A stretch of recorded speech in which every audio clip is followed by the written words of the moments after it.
This 4,000-year-old tablet details an ancient goddess's journey from the heavens to the underworld. Part 3. So welcome to part 3 of translating a line from the Sumerian myth known as Inanna's descent to the netherworld.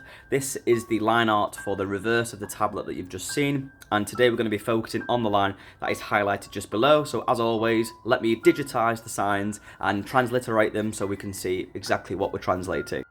So here we are, here's the transliteration and of course the digitized version of the signs. So in Sumerian it reads, Igi munshin bar, Igi ushaka.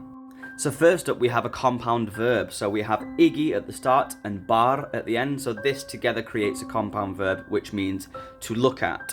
So let's break down all the prefixes and the infixes inside the verbal chain here. So first up we have mu, which we'll know by now is the ventive prefix, kind of marking motion towards a speaker.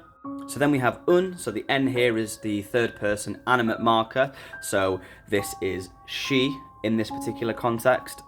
So next up then we have she, which is a prefix which is cognate with the terminative case marker she, meaning towards something.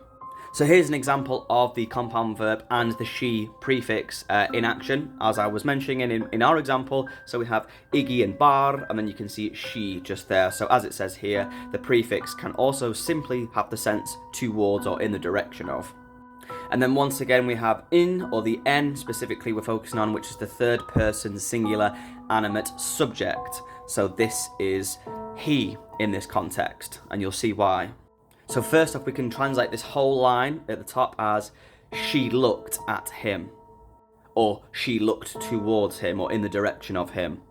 Then once again we have Igi, which is just eye or to look. And then we have ush, which is the verb which means to kill.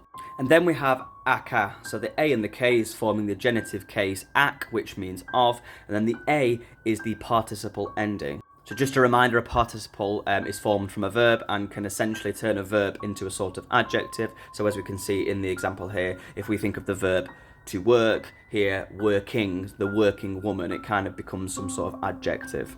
So if we put that in this context, if this means look and the ush too means to die or to kill, we could, with the participle ending in mind, we could translate this section as the deathly look or the look of death. And if we look at the final translation on the electronic corpus of Sumerian literature, that corroborates what we've just said. She looked at him. It was the look of death. So there you have it. That's part 3 of translating a line from Inanna's descent to the netherworld. Let me know if you want to see another part to this tablet or anything else for that matter.